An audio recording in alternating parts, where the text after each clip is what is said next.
হযরত ইবনে আব্বাস রাদিয়াল্লাহু তাআলা আনহুমা থেকে বর্ণিত হাদিস, রাসূল করিম সাল্লাল্লাহু আলাইহি ওয়াসাল্লাম বলেছেন, মা মিন আইয়ামিন আল আমালুস সালিহু ফিহা আহাব্বু ইলাল্লাহি মিন হাযিহিল আইয়াম, ইয়ানি আইয়ামাল আশর। যে এই প্রথম দশকে যে আমলগুলো করা হবে, এই আমলগুলো যে সারা বছরের যে দিনগুলো আছে, এই দিনগুলোর আমলের চেয়ে আল্লাহ তাআলার নিকটে এই প্রথম দশকের আমল বেশি প্রিয়। বলুন সুবহানাল্লাহ।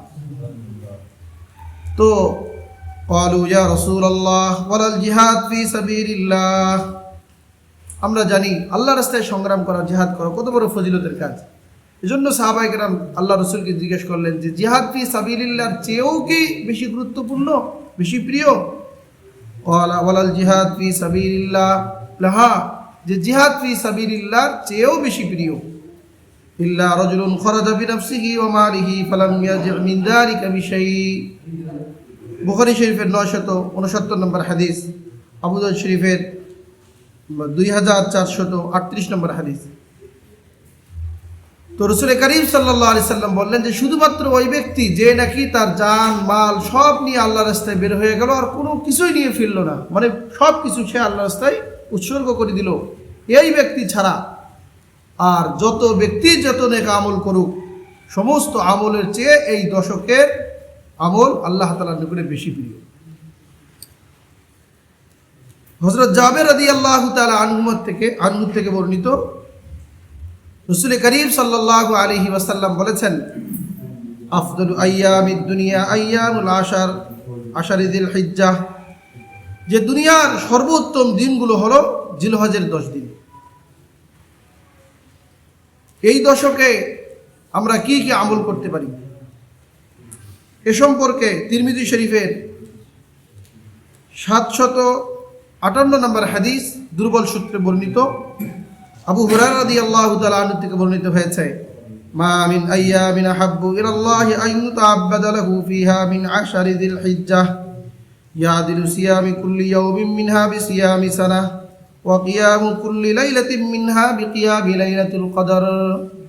নবীজি বলেন যে মানুষ এই দিনগুলোতে যে সমস্ত আমল করে,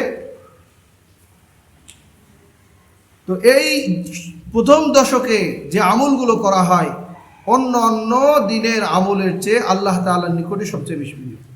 এর থেকে প্রিয় আর অন্য কোনো আমল হতে পারে না। যে কিভাবে? ইয়াদিলু সিয়াম কুল্লি লাইলাতিন মিনহা বিসিয়ামি, সিয়াম কুল্লি ইয়াউমিন মিনহা বিসিয়ামি সানাহ, যে একদিনের রোজা এক বছরের রোজার সমতুল্য। বলুন সুবহানাল্লাহ। তাহলে প্রথম দশকে 9 দিন রোজা রাখার কথা আছে, তা আমরা যদি 9টি রোজা রাখি, 2 দিন তো চলে গেছে,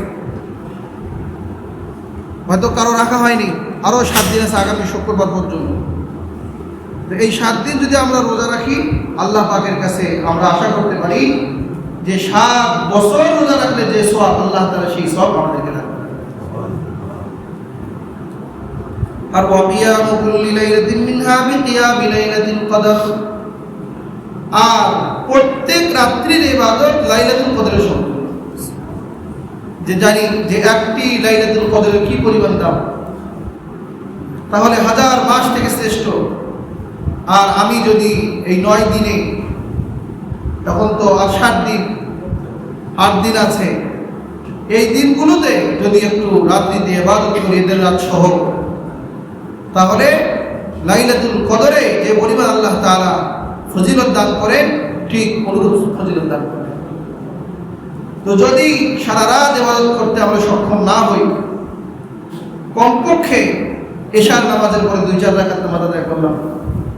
এশার নামাজটা ফজরের সাথে, ফজরের নামাজটা জামাতের সাথে, যে এশা এবং ফজর উভয় যদি আমরা জামাতের সাথে করতে পারি, তাহলেও পুরা রাত্রি ইবাদত করার সওয়াব আল্লাহ তাআলা দান করবেন। সেই সাথে 2-4 রাকাত যদি নফল আদায় করতে পারি, এগুলো যে কিয়ামুল লাইল হিসেবে পরিগণিত হবে, গণ্য হবে। তাহলে এইভাবে করে আমরা রাতকে যাপন করব।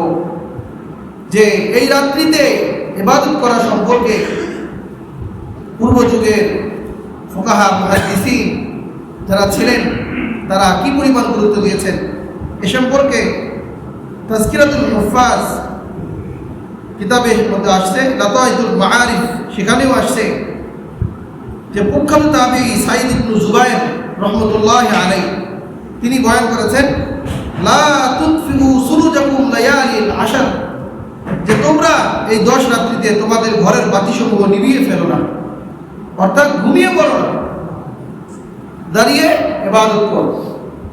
তারা অবশ্যই কি করতেন? ইবাদত করতেন। হাফিজে হাদিস ইবনে আসাকির রাহিমাহুল্লাহ তিনি তাজকিরাতুল হুফাজ কিতাবে উল্লেখ করেছেন যে রমজানের শেষ দশকে এবং জিলহজ মাসের প্রথম দশকে অধিক ইবাদত করার উদ্দেশ্যে মসজিদে গিয়ে ইতিকাফ করতেন। রমজানের শেষ দশকে মানুষ শবে কদর তালাশ করার জন্য যেরকম ইতিকাফ করে, আর এই রাত্রে যেহেতু প্রত্যেক রাত্রে কি লাইলাতুল কদরের সমতুল্য, এটা সুনিশ্চিত ইবাদত করলে সওয়াব পাওয়া যাবে, এজন্য যে তারা ইতিকাফে বসে যেতেন। তাহলে কি পরিমাণ তারা গুরুত্ব দিতেন। আর বিশেষ করে যে 9 জিলহজ